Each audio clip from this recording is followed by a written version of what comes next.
All righty. Good evening. Uh, this is Ron here. It is September 1st, Monday, a little after 6 p.m. And we go ahead and get started here. We see if we have any questions. The last couple of sessions, we've been talking about the Acacia records. And we're talking about this a place of stored energy, not only stored energy, but also a database that really contains anything that as righteousness, uh, you can change not only yourself but the world. How powerful this thing is, but it's not a thing for materialism, but it's something to uh, improve your meditations and take a closer look at who you are and what it is that your experiences and more than anything, your level or state of consciousness. What is that drives you? What is it that sets you in place? What even looking at as the reader talked about your dreams and your thoughts and your memory, all of that is part of your consciousness and those things that you value. So that's where we've been last couple of days. Any questions? And because I'm kind of poor at summarizing things, so you guys help me out there. There questions or comments, anything else that you want to bring up?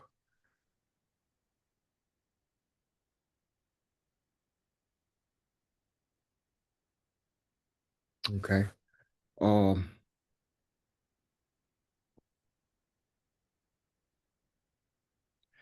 on yesterday, we were looking at this from a different perspective. We were looking at uh, some scripture, something that uh, Audrey had brought up, and we went to Revelations to take a look at it, and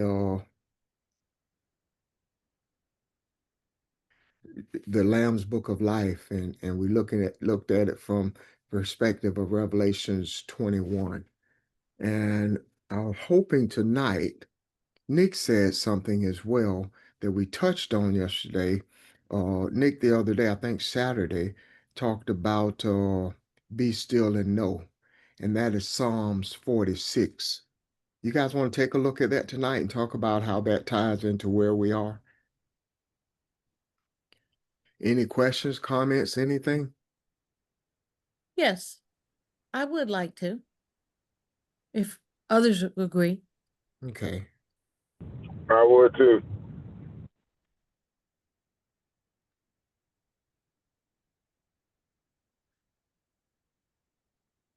Okay.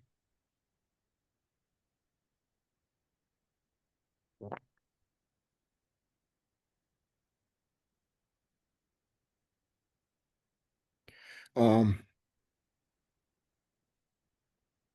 the verse in question is verse 10, uh, and from the New American Standard. I'm at Psalms 46, y'all, verse 10.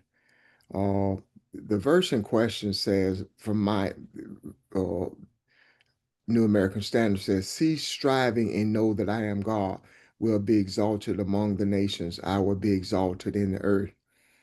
The Lord of hosts is with us. The God of Jacob is our stronghold. Uh, the rest of those verses, to me, anyway,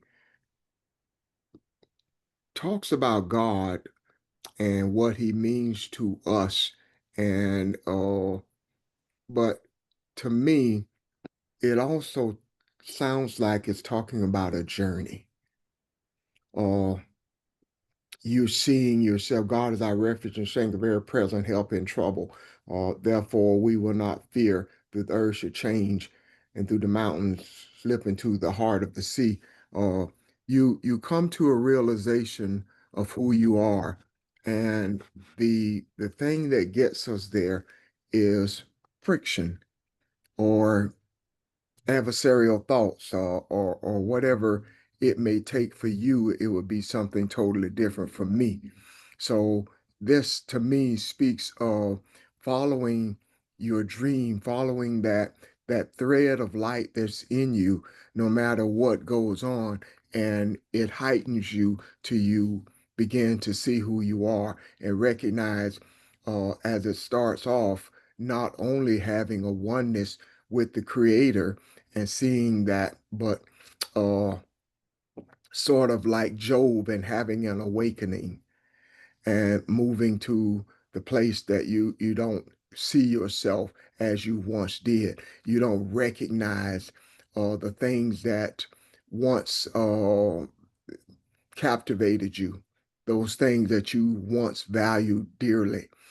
So you start to see yourself as something else. So to me, this speaks partly anyway of a journey that we take to see that we are Elohim and understand that any questions so far? This this is Vermel. Evening. I have a question, Ron, just so I think I got a little lost just now. I heard the reading from Psalms 46:10. Mhm. And then I went up and read the first couple of verses because Okay. yeah, it's only 11 verses in it, but I was just tying that in without including all the verses. But you guys are welcome to if you see something. But I wanted to tie in. You went silent, Ron. I I did. can't hear you. Can anybody else hear me? I can hear hear you. I hear you, Ron. Yeah, we can hear you. How about now, Vamil? Can hear me? Yes. Yes. You were lost for a minute, Ron. I'm sorry. No, if I was, I didn't. Nothing changed. Uh, okay. But anyway, what this psalm says to me is it speaks to your journey. It speaks to some of the things that have obstacles that may have that come up, but the journey, the hardship, what it has taken for you to get here. What is it that has taken in your life that to get to the place where you stop and take a look at who you are, where you just cease, where you stop, as Kath is saying, sit with it. So be still and know. Know is talking about an intimacy. So you reach a point in life where you try this and you try that, and you've gone through this issue and that issue, and each time you're growing into something because that is your desire. If your desire is to see yourself at a different place, then you certainly will get there. So although you may see the mountain or you may see all these obstacles that come in your way, you still get through them. You still get by them. The one verse that I thought was very interesting was verse 5. It says, God in the midst of her, talking about the city of the holy dwelling place of the Most High. So I talking about Jerusalem, I would suppose, but it references the city as her. And I thought that was interesting based on what we were talking about yesterday. We were talking about feminine energy. But I, I I don't want to do all the talking. And anybody see anything there that before we go back to verse 10 that you want to point out? I was kind of thinking about what we were talking about Sunday, and I was thinking about the about our nature being masculine and trying to connect to the feminine, and thinking about how we talk about going behind the veil and all those things, and how we are starting to see that all these things are as much as they have tried to erase the feminine, that all these things are pointing right back to the feminine, and us taking this masculine nature a masculine energy and connecting it with the feminine. And I just think that's kind of good to see, and it's kind of wild that how many times we look at this and we just not seeing it. Yeah. Don, I think that's a journey for all of us, men and women alike. A much easier journey, I think, for the women. But all of us have been taught to think in masculine terms. All of us have through the church and just through jobs and through school, everything is done through the eyes of the masculine European male. And so it is something that we all uh, come face to face with as we get through this or face this journey and try to walk through this and see ourselves for who we really are.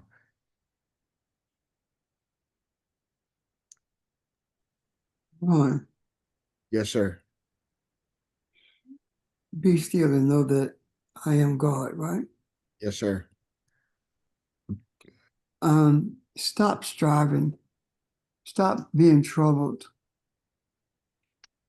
with trying to find out who you are. Just be still and become intimate with yourself. Become intimate with who you are. You're God. I am God. You know? Yes. So stop striving. And when you talk about being exalted above the nation, it's not talking about being exalted in the nation over nations because of rulership. It talks about more of an obligation that you have since you know who you are. This puts you in a space where others are not. They don't realize who they are, but you do. Therefore, you're exalted, which means that you have an obligation to bring others to that place of awareness. Yes. Does that make sense? It does indeed. And that's why the stops the cease the striving is looking at the other verses. Stop what you're doing. You're on this journey and you're exhausting yourself. You're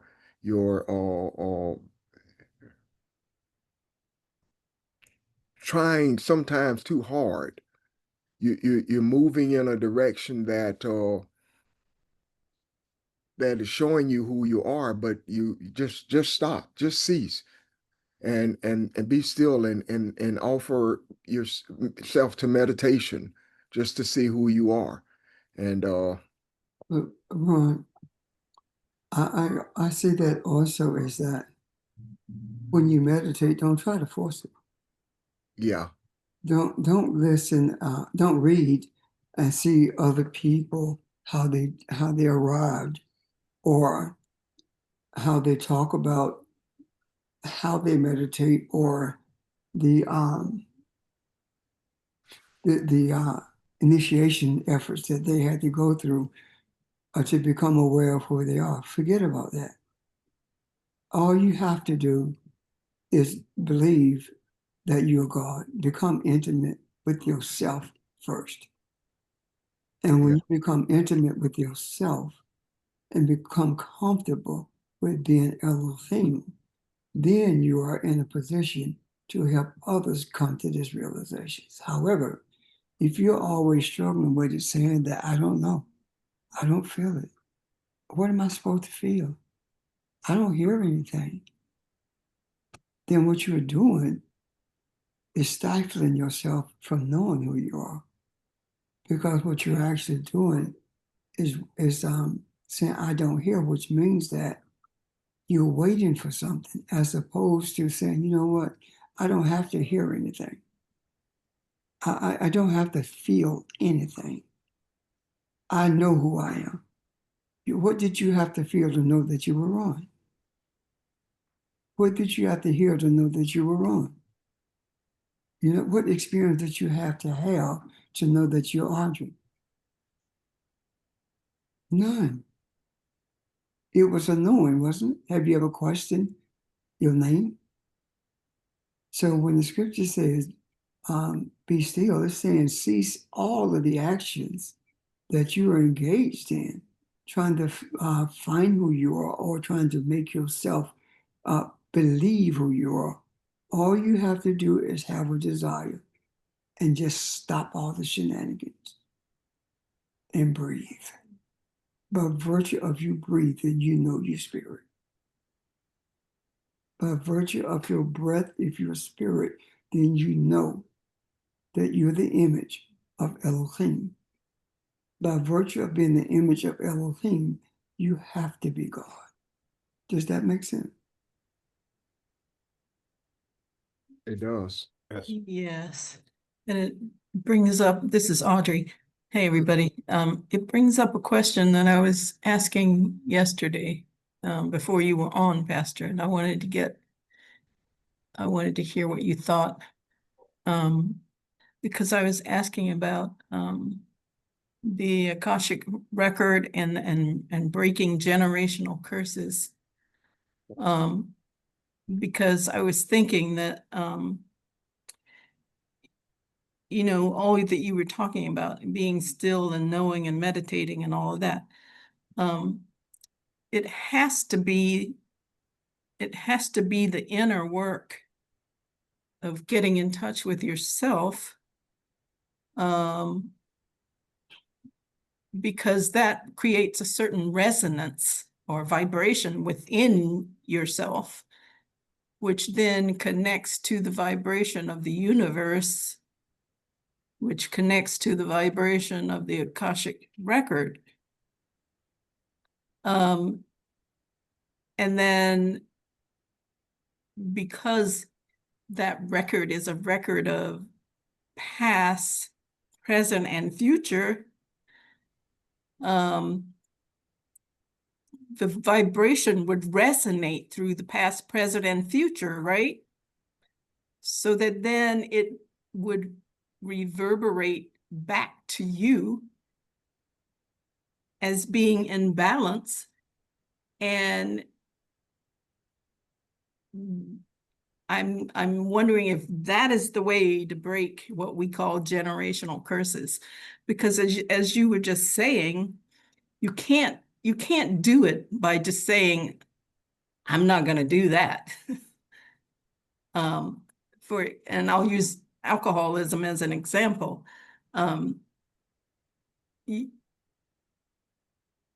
A particular person can say, I'm not going to do that, but still it might show up in the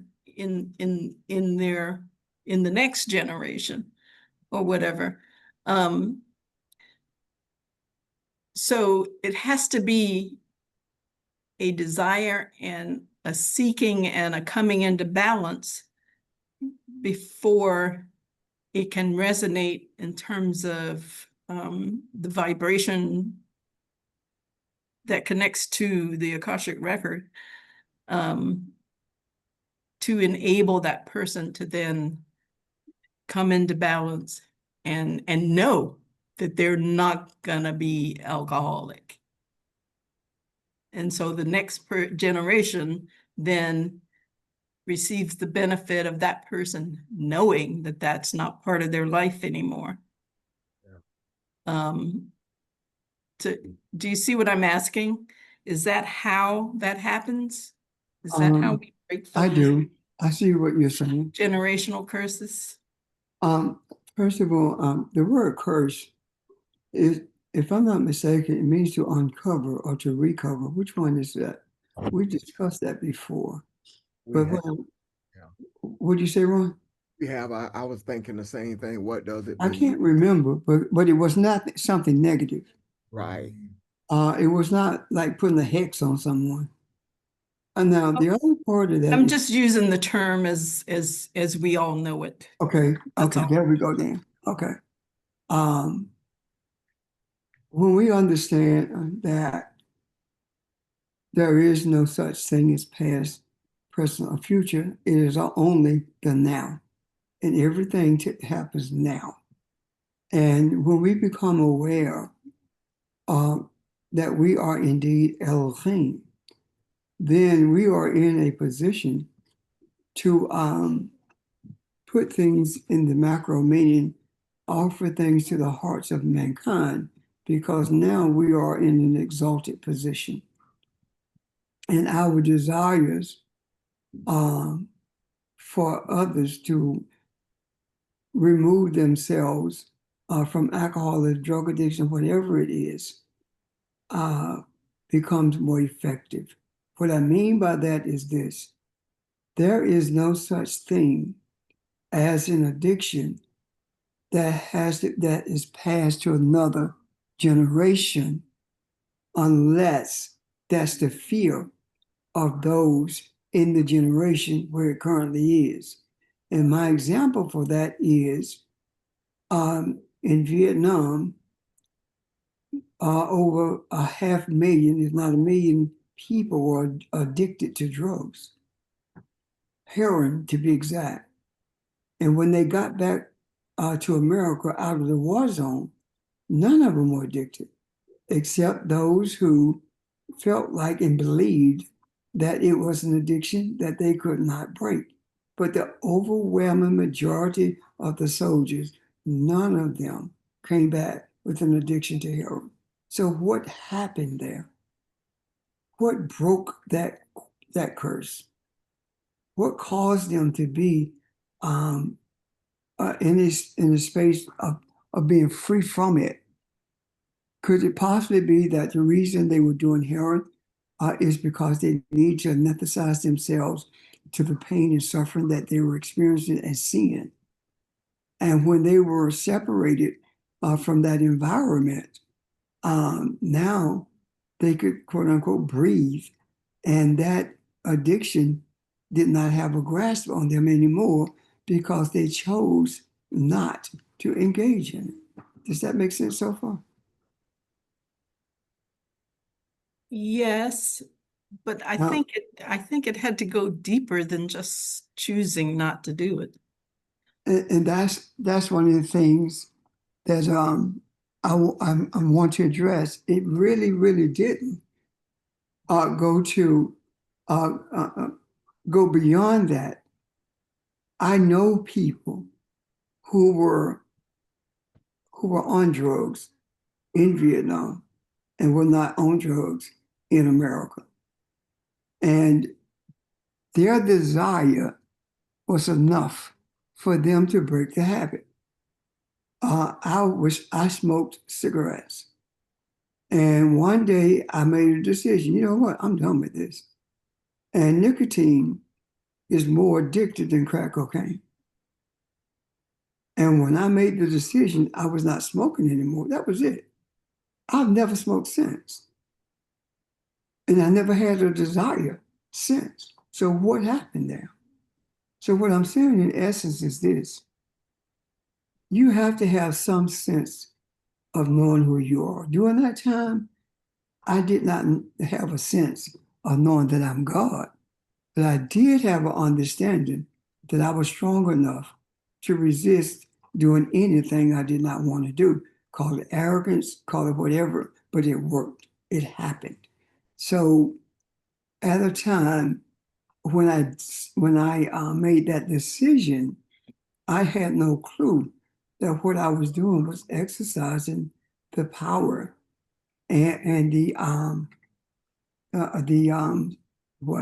wherewithal from the cosmic consciousness that brought me to that space. And I believe that when we say that it takes extensive counseling to free people from that, I don't believe that at all. I believe that the counseling that they receive should be to help them to see who they are and the strength that they have from within, and that will help.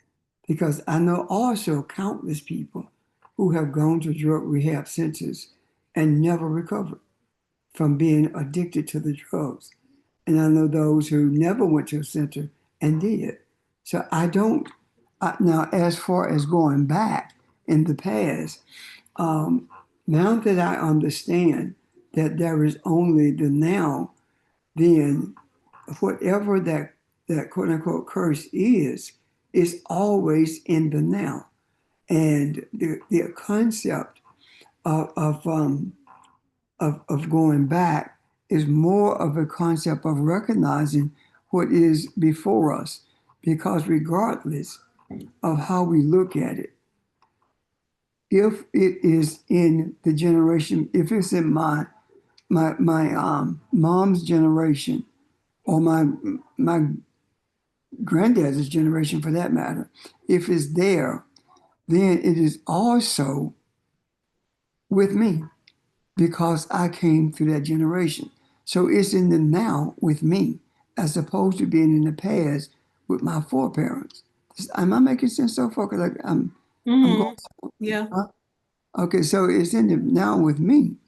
So what happens? My uncles were functional alcoholics for the most part. They held jobs, they took care of their families, they did everything, but they were functional alcoholics. And I made a decision that, yeah, I'm gonna drink when I get ready, but I'm not going to allow the alcohol to affect me the same way that it affected my uncles. And it didn't. Now, if I had said, well, I'm not going to touch alcohol, I'm going to be a teetotaler. My question to me at that time, because again, I didn't know anything about what I know now. My question at that time was, how do you know that you have beat this if you run from it? So I would drink when I got ready. And I never will forget. One day I came home, I was tired. And I said, I need a drink. And I poured out everything I had because of that one word, need. And I did not drink because I needed to. I did it because I wanted to. And that addiction, that curse of alcohol addiction was not passed on to my children. Some might question that with Craig, but anyway, it was not passed on to my kids. So how did that happen?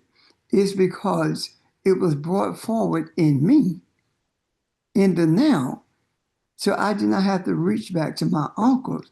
I reached inside of me because of the genetic connection that we had.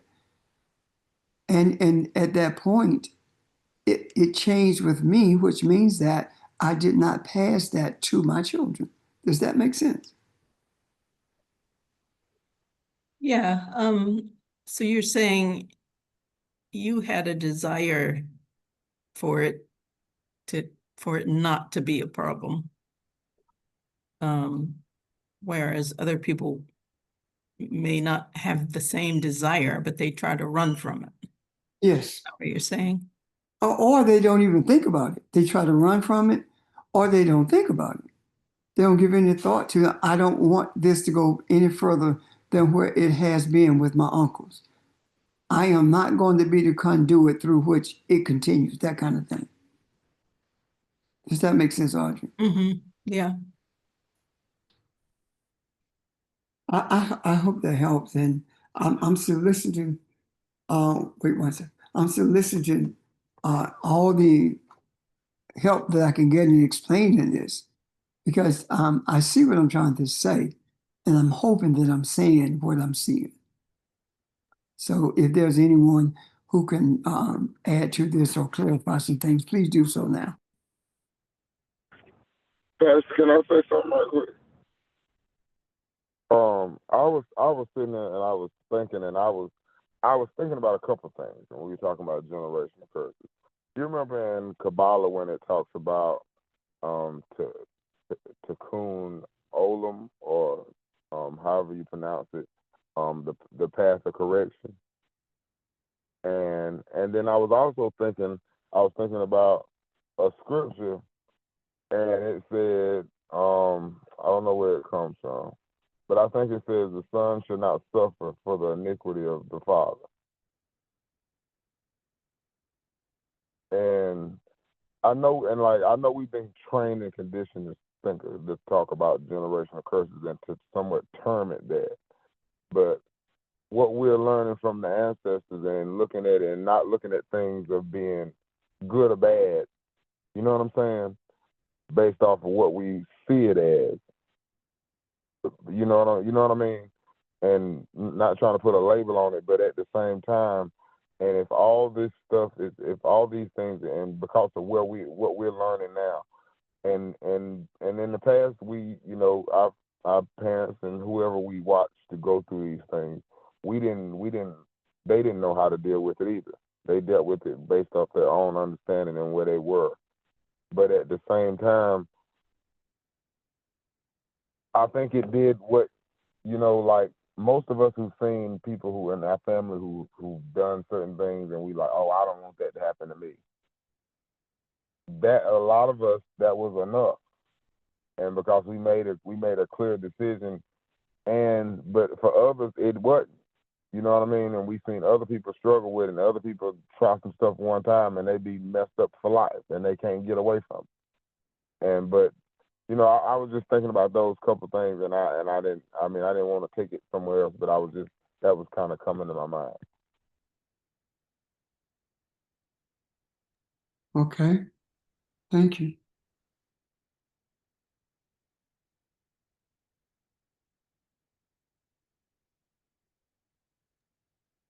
Audrey, does that help your question?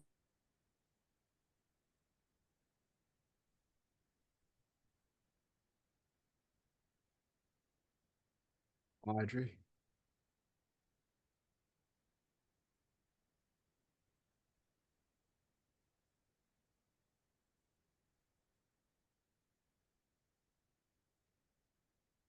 Audrey, are you frozen?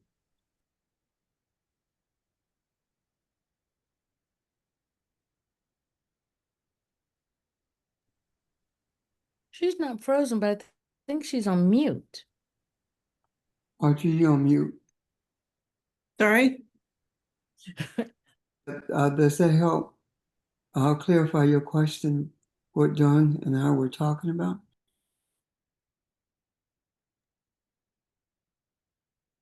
Yes.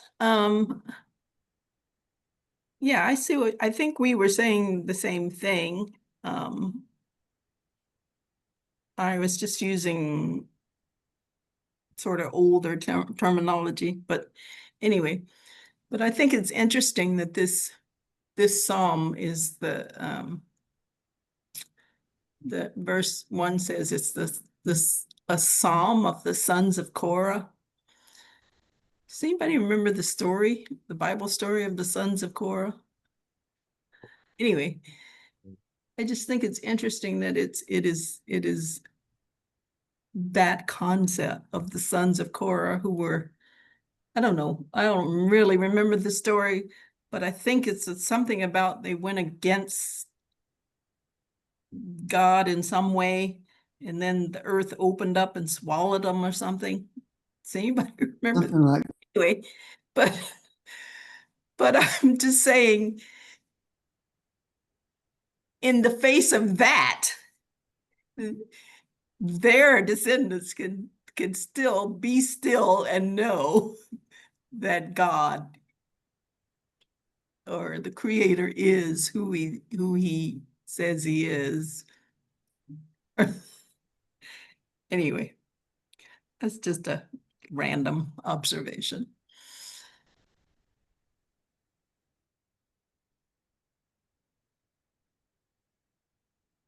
I'm done.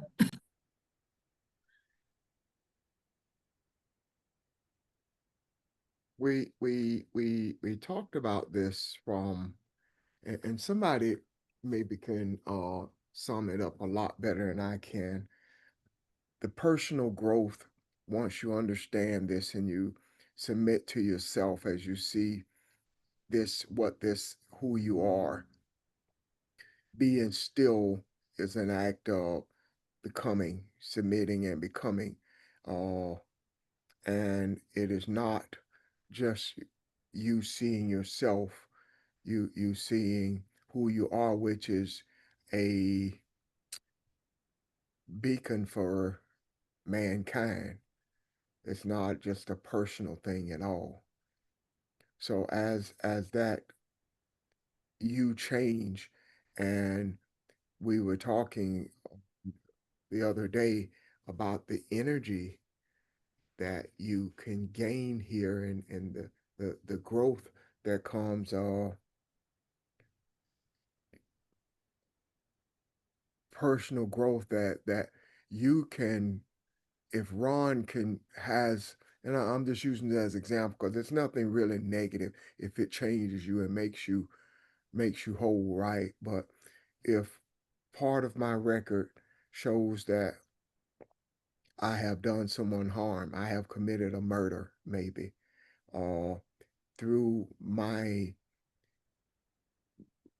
journey here and desire to change, uh, not only am I forgiven, but can I reverse that? Not physically, the person does not come back, but what does that do in the spirit world? So when we talk about past, present, and future, if we have that, if Elohim has that type of influence, what does that mean exactly? What is it that you're changing? What is it that from the past or the future that you are influencing? Uh, can you uh, help someone to see, even though they may not be here in the earth anymore? Can you help them to see the errors of their ways and repent? Or what exactly are we talking about here when we mention the past, present, and future? Before we get into that, let me, if I may, um, the sons of Korah were the great grandsons of Levi, and they are the ones who attacked Moses in the wilderness. They are the ones who rebelled, and they are the ones who the earth swallowed up because of their rebellion against Moses. Now, as far as Where is that, Pastor? um, that is in, I think it's, where is it? Um, I don't know. I Okay. just searched for it in Psalms, Korah, and that's what it gave me. Okay. So it's just during the period in the wilderness, so it's the Exodus. Okay. Okay. So anyway, when your question was about our talking about the past, the present, and the now, Yes. what does that look like? Is that what you asked? How do we influence that? Don talked about, Don wasn't the only one that gave an example. I can't remember who else gave the example, but he talked about desiring something and going into a meditation. Uh, and I like that because, and I can't remember, maybe you gave an example, Pastor. I can't remember who else it was, but I like that because that shows that this is not just a record. This has the power and the strength to help you elevate your consciousness, so to speak. And not only by you elevating your consciousness, you're also changing mankind, or elevating the consciousness of mankind, if I understand that correctly. So, how does that work in the past? What am I influencing in the past if I have that ability right now? Okay. As I have thought, because I didn't know any better, that we were traveling to the past, but we really are not. Because the consciousness has embedded within it everything that has happened, happening now, excuse me, happening now and shall happen, right? So when we talk about traveling to the past, what we're actually having is an experience with what happened in the past because it's being made known to us through the Akashic consciousness. Does that make sense so far? Yeah. And we have a choice to influence it once we understand that it is the Akashic consciousness that's given us the insight into what we need to deal with, approach, or what we need to learn more about. So all of that is in the now because it's in the consciousness. Does that make sense so far? I agree with that totally. Yes. Okay. So when we are talking about influencing the past, what we're actually doing also is influencing the present as well as what is to come. Because when you think about what we're talking about is putting things in the macro that is influencing the now, but it also influences what is to come. Can you see that? Yeah. So we are in a different place than where we were before we begun to become more aware of the essence of the Akashic consciousness. And when we are made aware and get some clarity and understanding about the Akashic consciousness, then what we see is that if you can imagine this, here you are, you're lying down or you're sitting down, and this huge cloud is above your head. And that cloud is representative of the Akashic consciousness, right? And out of that cloud comes everything that has been, is now, and shall be. So your desire is to bring healing to your uncles who were functional alcoholics by virtue of stopping it in its tracks when it comes to you. So now, from the past, I see the functional alcoholism of the uncles, while at the same time, I see in the presence is not going to happen to me because I'm not going to allow it to. And at the same time, I see that I have stopped it in its tracks with me. So it cannot go beyond me to my son. Does that make sense? Sorry. So receiving all of that from the consciousness happened when it happened now, and of the past and the future, all of it is tied up in that desire. Can you see that? Or am I being convoluted? Yes, that's what I meant about it reverberating in the past and the future. Okay. But yes. Thank you. So we are actually with the consciousness that we are becoming more and more aware of, we are actually becoming more and more aware of self, of who we really are, of how powerful it is to not only become aware of that consciousness, but to embrace it. There are some horrific things that has taken place, but they ended up being something that was needed. For example, the horrific beating of Emmett Till. What did it result in? It resulted in a movement called the Civil Rights Movement that made it easier for people who look like us not only to vote, but to move through society.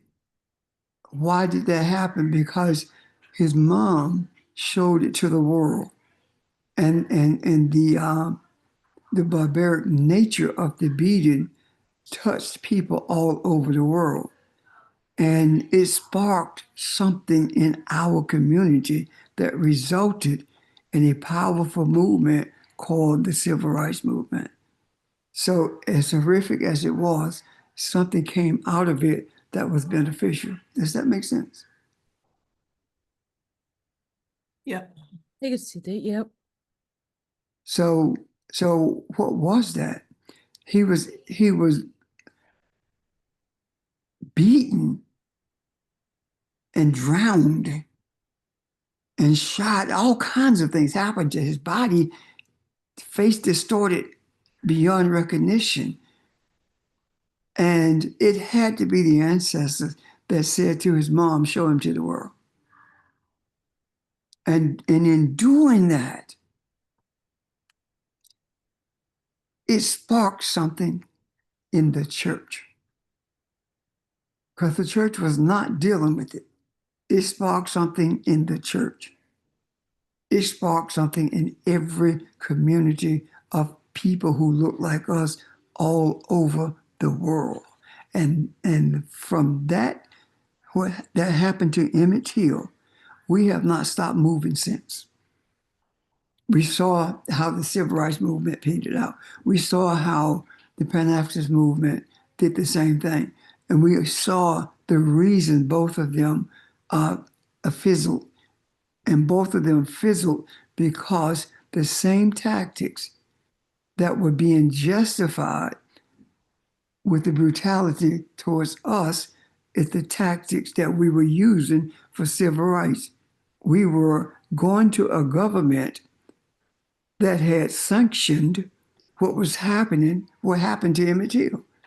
We were making an effort to destroy the people who did it and separate from them, and because of them being so barbaric. And here we are now, because of what happened to Emmett Till, we have gained our footing with the understanding that it is not the government of the barbarians that is going to free us. It is the understanding of the awareness of who we are that frees us, meaning we understand that it is not blood and flesh that delivers us. It is spiritual essence that delivers us. And spiritual essence does not become a deliverer until you are able to accept it for what it is, meaning that you are Elohim. And deliverance only comes through Elohim. The slave master is never going to free the slave. The slave frees itself within itself, and then it removes itself from the presence of the slave master, because the slave master continues to function as it did during that period of slavery. However, the movement that the brutality towards Emmett Till started has moved us, or propelled us through the church to spirituality without us having to be ashamed of our walking away from the church or Christianity. But rather than being ashamed, being grateful and thankful that the consciousness, the Akashic consciousness, was available to us even when we were not aware of it, even when we were not aware of the power of it. And now that we see it, it is saying to me that we have arrived at a place where we were from the beginning, and that is receiving from the consciousness of Elohim, who brought us, Elohim, into these bodies. Does that make sense? Any questions about that?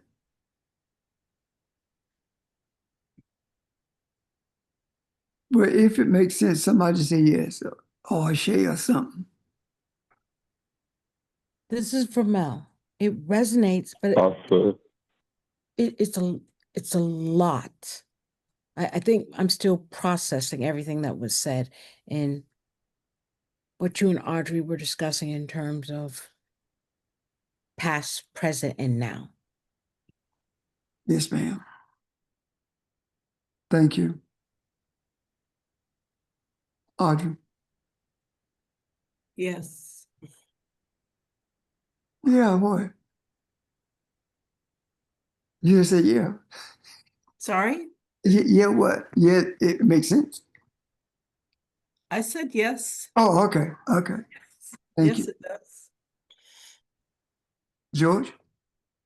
Yeah, good evening, everyone. You know, as Ramel was saying, I truly too appreciate, and there's a lot that we're taking in, but at the same time, with the scripture, when it says, "Be still and know that I am Elohim," to be still talks about to be silent. You know what I mean? Where it's not something that we have to verbally say or do, but just to be, silent and to be in our meditations. And I think that as we begin to talk about the Akashic records, or we begin to talk about the scriptures, or we begin to talk about Shabaka Stone, I think all of it has its origin where we're receiving it in ways that it doesn't have to be steps. I was just thinking about it in terms of the recovery process, in terms of addiction, and just being around individuals, or just being in an atmosphere where we talk about the now, which is so important, because I think that we're receiving it in a way now that it helps us to be able to appreciate, being silent, before, Elohim, or being silent in that way that we can receive. So I think that, again, to be still and know that I am Elohim, that I can truly understand it right now because of my desire to be in the now, and not looking at the past or not looking at the future, but just being able to appreciate that if I know that I know that I know who I am, now I can appreciate being able to receive from the ancestors, being able to receive from the Creator, to know that I can overcome, whatever might be the challenges that we deal with or face. I just wanted to share those thoughts, if that resonates. It does. Thank you. See, it's one thing to know that you're Elohim. It's one thing to talk about being Elohim. But it's a whole different ballgame when we become aware of the Akashic consciousness, because that is the mind of Elohim. Does that make sense so far? You could know you're Elohim, and we know that. So the ancestors have said, okay, now that you know who you are, let me show you the consciousness that guides you. Let me show you the reason you are able to see what we are showing you. Things that you've never studied, things that you never even questioned. We are showing you the source of all of what you have called revelation. We are showing you the source of it, and it is the Akashic consciousness. Does that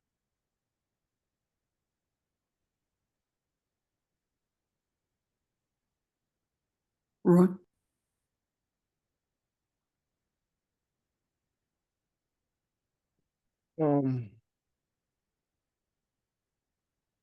Question.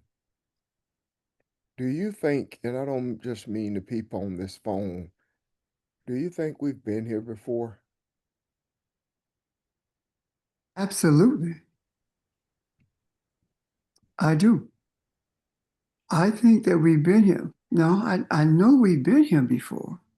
Because before we became cap, but before we became occupants of these physical bodies, we were in the realm of knowing that we are going to return to.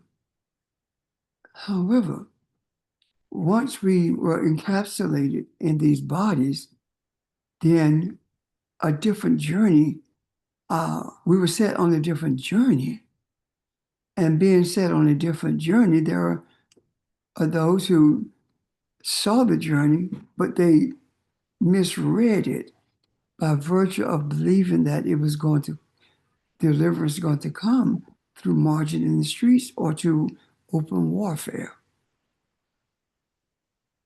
However, the Creator has raised up a group of people who have had those same thoughts and some who have participated in all of it and shown us that change doesn't come through marching in the streets or engaging in physical warfare. It comes through spiritual warfare. So what's happening is we are remembering what we knew before we were encapsulated in these bodies. Does that make sense, Ron? Yeah. I asked the question because to me it adds more to it helps me understand this. Because if that is the case, as the narrator said in the video, your consciousness includes your thoughts, dreams, and memories. So if you have been here before, that says to me that in reality, in the spiritual world, there really is no past or future. Everything is now. You're right. And so what you are influencing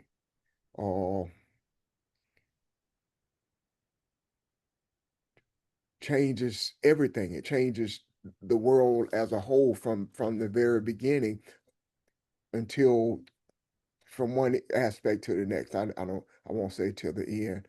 Uh I don't know. I'm trying to piece this together because something's missing. Something I'm not seeing here.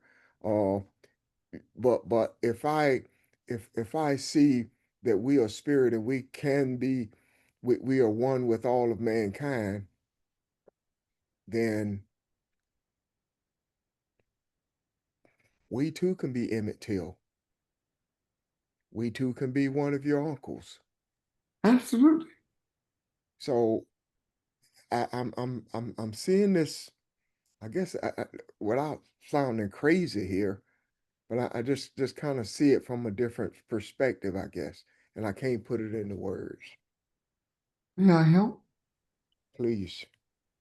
When you said that we can be Emmett Till, we can be my uncles. No, we can't. We Okay. are them. Okay. We are them. If we were not them, then how could we be spiritually one? One yet many. Elohim, right? Yes. So we are them. We are not the source of the barbaric acts because you cannot in any way be God. You be Elohim and engage in horrific acts like that towards humans. You can't be a human and do that. Humans don't, humans value life more than that. Humans don't brutalize people like they're nothing, or like they will kill and skin an animal. You can't be human and do people like that. Does that make sense? The only way anybody on this phone will skin an animal is to eat a meal. That's right. And I I'm don't, saying, yeah, why I would you don't skin even people? see that. Yeah, I'm agreeing with you. I don't even see doing that to an animal, is what I'm saying. Not out of hatred. Gotcha. And so I suppose that maybe the missing thing is knowing that we are my uncles, we are your uncles, Mhm. all of us are a combination of every one of our ancestors who ever lived on this earth. And where they are now is in the place of knowing. Yes. And being in the place of knowing, guess what? They made a decision They are ready now to understand the consciousness that they have been joined from. They think they have been connected to something when they have not. They need to know their true identity. It's like a mom telling a child, you need to know who your daddy is, that kind of thing. You need to know who you are. You have embraced who you are. You're comfortable with saying you're Elohim. So now there is something else that you must get comfortable with. It's going to sound far-fetched. However, it's going to resonate because the ancestors, speaking for the ancestors, they're saying, I'm not teaching you anything. I'm making you aware of everything. So when you say it resonates, that means that something has been awakened in you, and you have become one with your ancestors in traveling this journey. And I will tell you this: even though we have embraced this consciousness, this is not all. There is more that the ancestors are going to bring to our memory. But they're spoon feeding us. They gave us the shocking revelation that you're Elohim. And we had to work through that and understand what Elohim is, and understand what humans are, understand the difference in mindsets. We're working through Elohim. And now we are working through the source of our awareness, the source of our awakening. I think it was Barbara who sent something from a video talking about the pineal gland and how it functions. Being the size of a grain of rice, yet it is able to process multiple things and has multiple functions. We are becoming more and more aware of spiritual things because the pineal gland is a spiritual thing. And it is embodied in an organ in the brain. We are spiritual beings embodied here in our human flesh. There are many more things that the ancestors are going to guide us towards. But the main thing right now is embracing and understanding that we are being awakened to how Elohim thinks and the source of those thoughts. I hope that is clear. Thank you.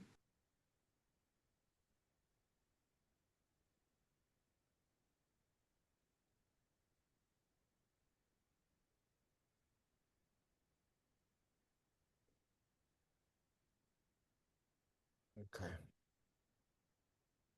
Bring some clarity, Ron. Yeah.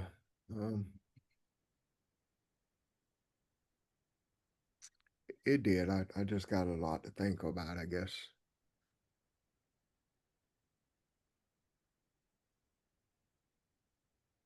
I'm going to say something that may sound crazy. Okay.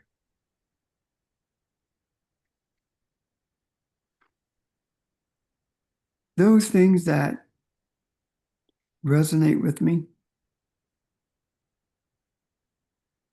I have learned not to think about them.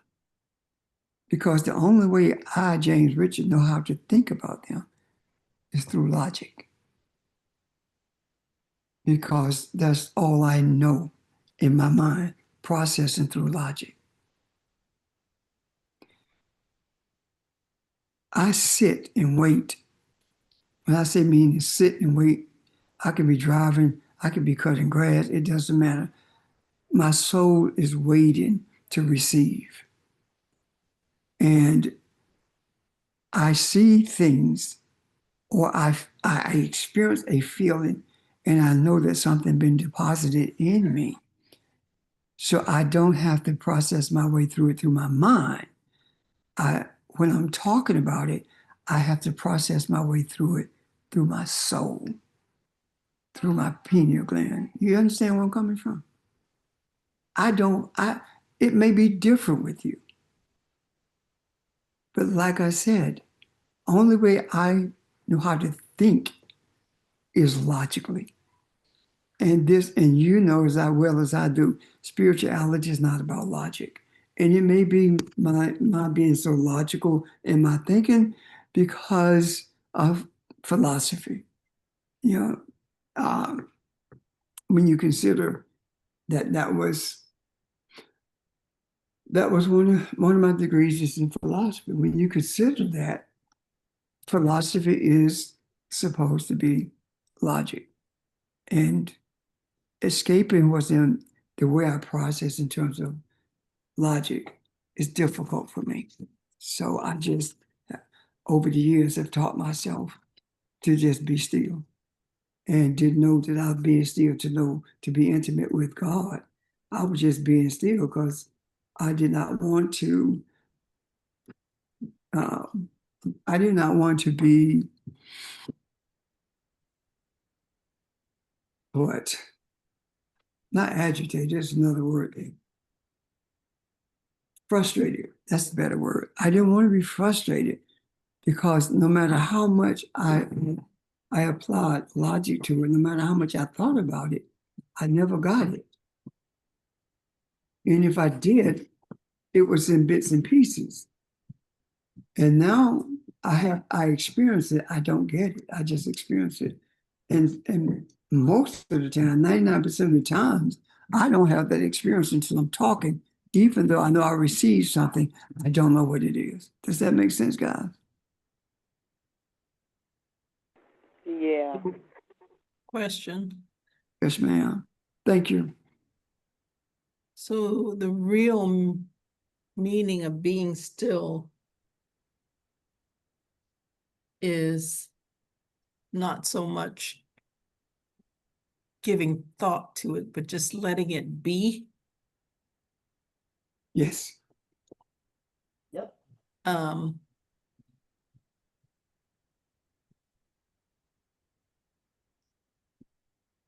don't know. I don't know how to put it in words that are not logical. Well, and you can put them in words that are not logical. I'm just talking about how I deal with things that resonate with me. If it resonates with me, I have tried a zillion times to understand it through logic, and I've never been able to do that. That's all I'm saying. Yeah, I'm just asking if the real meaning of being still is to not try to figure it out logically. Yes, it is. And the reason I say that is because the way that we have been taught to think and to process is not spiritual. Right. So I allow the processing to be done through my soul.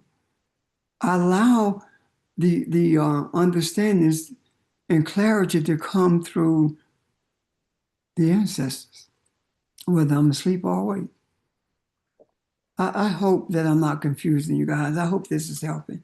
And the only way I know how to present this is by how it affects me. And I'm hoping the example of me that I'm giving you, you can see something in yourself, how you deal with it, how you process it. But I cannot say how you do it because I am me. I am not you as an individual. No different than Dawn talks about lying down on the sofa, expecting to receive. Kathy says she sits with it. Ron talks about sitting with it. Evelyn talks about being in the park, walking, or sitting on the bench. So all of these things are ways that we have been shown that we have been shown to get a deeper understanding or clarity of those things that resonate with us. And it doesn't mean that we are going to remember it in our minds, but it does mean that we'll know what that clarity is when we begin to discuss it. or discuss anything for that matter. Does that make sense? Okay, Pastor, I have a question.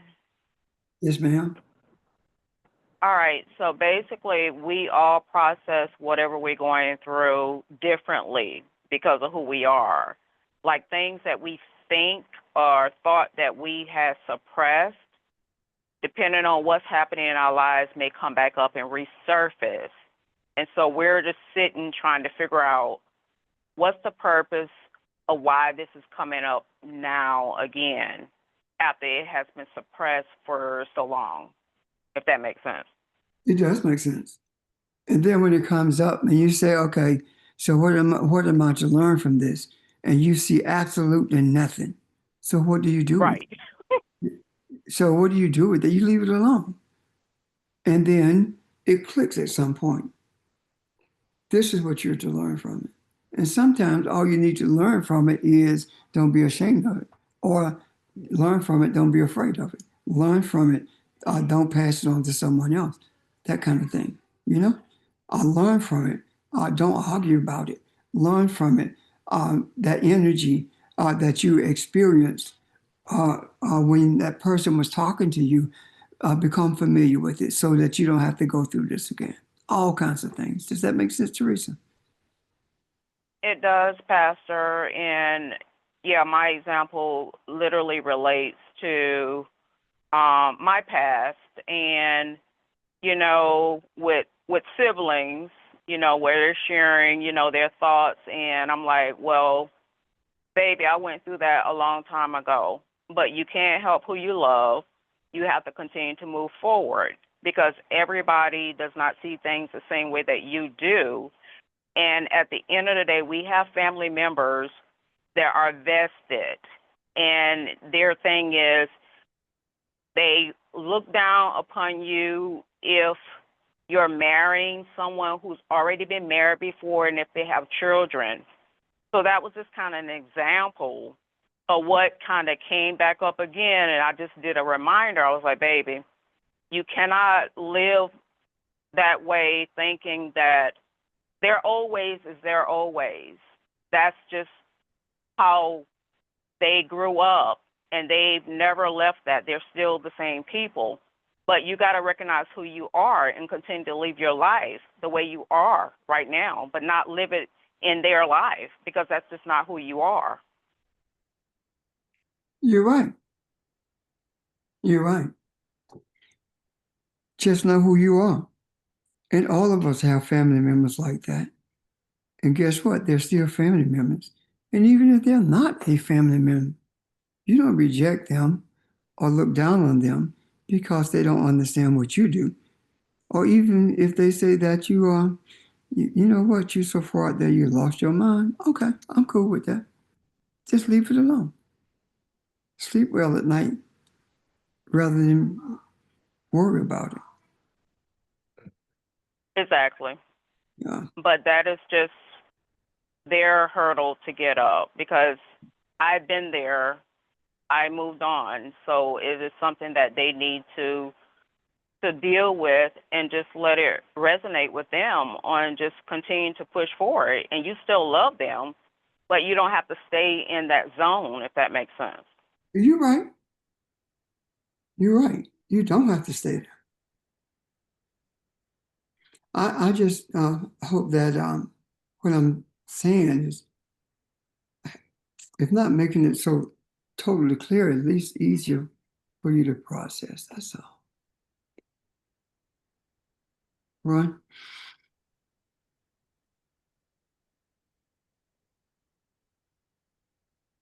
Anyone have any questions, comments? I guess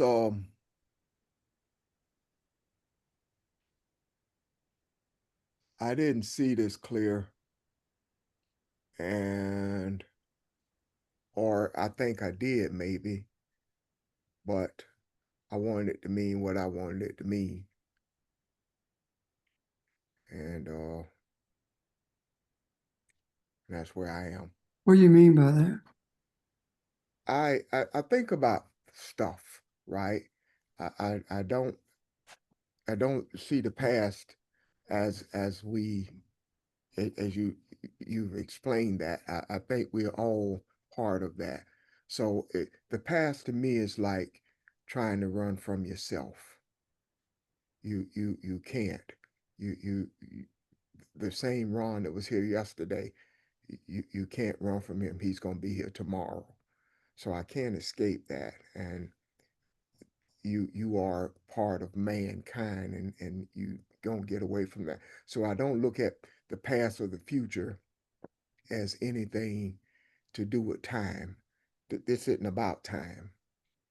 But what has been important to me is, for one, I can't get my mind off of the woman who was mentally ill that was talking about God, and the police shot her in the head. And all those people who died that way, all the people who died with the Gatling gun and with the lynchings and all that brutality. I thought where we are and what we're seeing was going to help heal their pain and help them to see the true essence of God.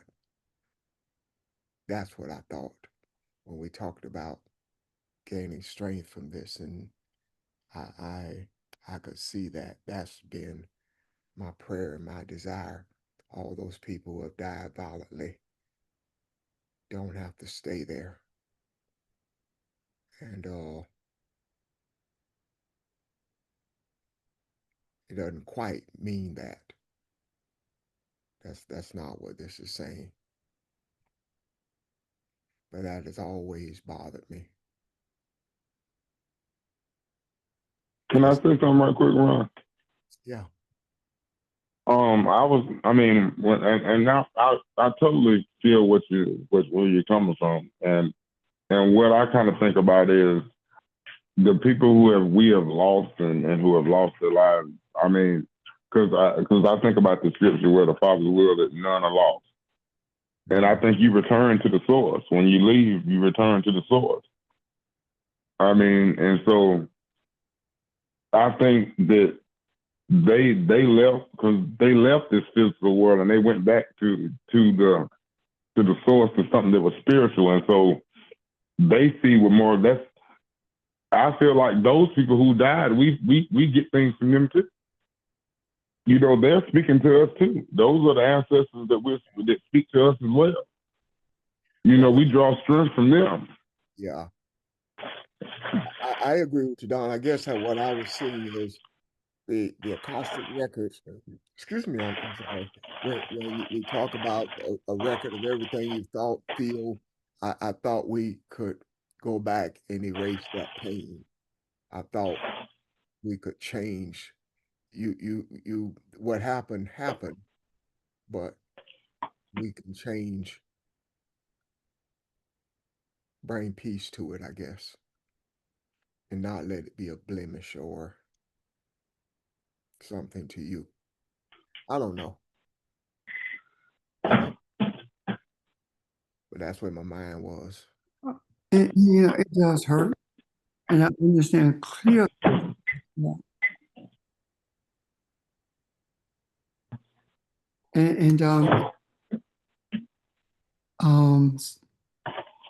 Would you mute your phone?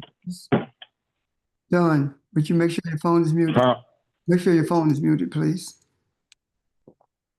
I understand clearly what you're saying. And I feel and have felt the same way. But I have to, when I tell myself, there are times when horrific things happen to awaken those who have not paid attention to anything. But at the same time, it brings pain, more so to that family, but also to me. And I wish that it didn't happen. But then when I give thought to that, I am the man who at one time felt like I could fix anything. But then when I understood that that is not my charge, but that is my desire, and the things that I need to fix is not those things that are necessarily individual, but those things that causes people to feel comfortable doing what they did to someone. Does that make sense? Yeah. That's the thing that I focus my desire to change on, because that person is dead, or that person has experienced that trauma, and no matter what I do, I'm not going to be able to bring that person back, but I can work towards making sure that no one else has to go through that by changing society. That's,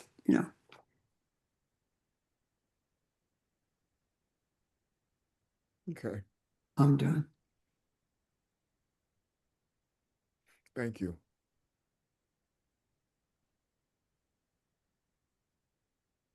Thank you. Thank all you guys.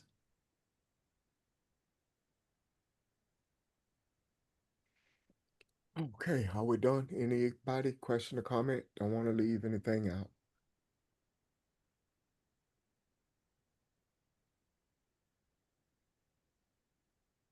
Okay. Have an awesome week, guys. You do the same. Same to y'all. Thank y'all. Thank you, everyone. Take care. Thank you, everyone. Thank you. Thank you, guys. You Bye said, bye. bye-bye.